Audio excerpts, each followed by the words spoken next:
We have all been there, right? That sudden jolt of energy, that spark where you think, okay, this is it. I'm going to change my life. I'm going to hit all my goals. I'm going to become the person I'm meant to be. But if motivation is that spark, why does the fire almost always seem to burn out? Does this sound familiar to you? You wake up Monday morning, you are ready to take on the world. You've got the plan, you've got the energy, you've even got the perfect playlist picked out. But then, by Wednesday, that fire is just a tiny flicker. The excuses start creeping in, and suddenly tomorrow becomes your absolute favorite word. Look, if that cycle feels like your personal theme song, it is not because you're lazy, I promise. It's because we've been taught to rely on the wrong kind of fuel. We've been told to just wait for motivation to strike like lightning. But the world's most successful people, they know a secret. You don't wait for the feeling. You build the foundation that creates it. Okay, so here's the real issue. Motivation is an emotion. It's like the wind. It's powerful, it's beautiful when it shows up, but you can't build a house on it, right? Discipline, on the other hand, well, that's a skill. It's a choice you make, it's a practice you develop. It has nothing to do with how you feel, it's all about what you do. And just relying on motivation, that's a trap. It leaves your success totally up to chance. Discipline is different. Think of it like roots, growing slowly and quietly right under the surface. It's what keeps you standing firm when those emotional winds inevitably start to change. So we have to completely reframe what we think discipline means. Forget this idea that it's all about restriction or punishing yourself. The truth is, it's the exact opposite. Think of it like this.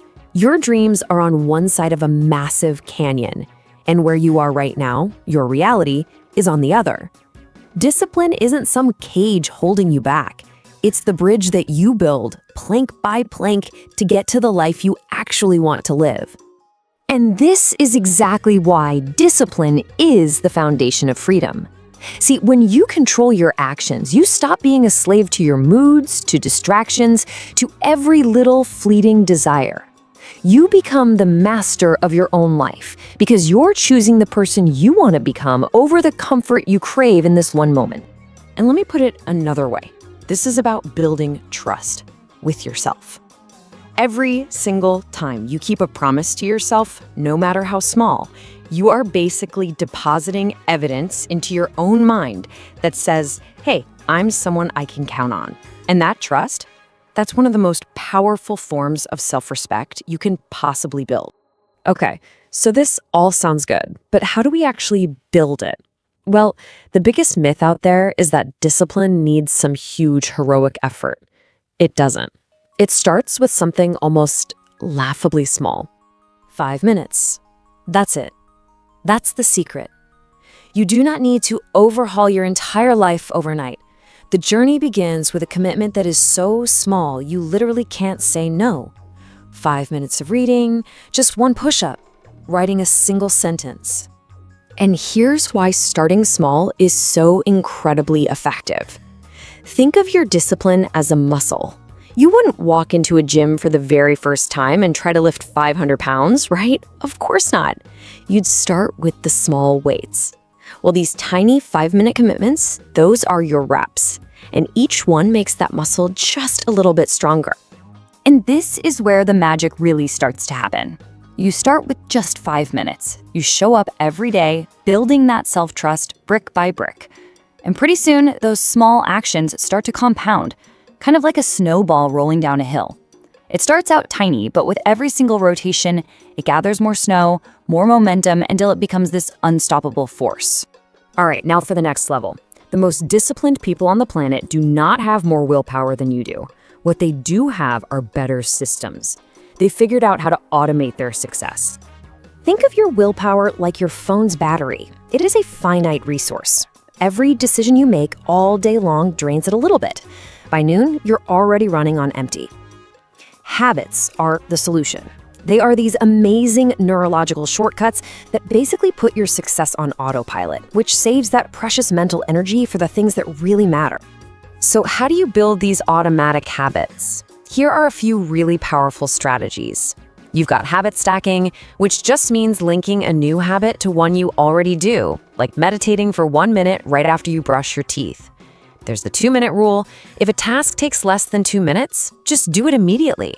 Time blocking is where you schedule your important work into your calendar like it's a non-negotiable meeting.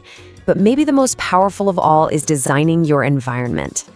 You have to understand this. Your environment will always be stronger than your willpower. A high-friction environment is just full of temptations, and it makes bad habits easy. But a low-friction environment, that makes good habits the default choice. You don't need more discipline to eat healthy if healthy food is the absolute easiest thing for you to grab. You become disciplined by design, not by just trying to force it. And finally, we have to talk about the inner game. Because discipline isn't just about what you do, it's about how you think. It is all about winning the battle in your own mind. Let's be really clear about something. Growth and comfort cannot coexist. Successful people don't try to avoid discomfort. They actually seek it out. They understand that feeling of resistance, of struggle, that's not a sign to stop. It's a sign that you are on the right track, that you are stretching your limits, and that you are growing. So, what's your internal narrative? When things get tough, what is the story that starts playing in your head? This one question can reveal whether you're setting yourself up for failure or for success. This really breaks down the two paths we can take. The victim mindset waits, it blames, and it asks, why is this happening to me? It's a mindset that just gives away all of your power. But the creator mindset, it takes 100% responsibility. It doesn't waste energy asking why me. It asks, okay, what am I going to do about it? This isn't about blaming yourself. It's about taking your power back. You stop waiting for the world to change and you become the one who changes it. So, if there is one single thing to take away from all of this, let it be this. We have the entire equation backward. Action creates motivation, not the other way around. The most disciplined people in the world don't wait until they feel like it. They act first, and that feeling of motivation comes later as a reward for taking action. Motivation is the wind. Discipline is the roots. Yeah, the wind gets all the attention, but it doesn't win championships. The roots do. So my question to you is this. What is the one small 5-minute promise you're going to keep to yourself today? What is the one root you will plant to start building the life you truly want?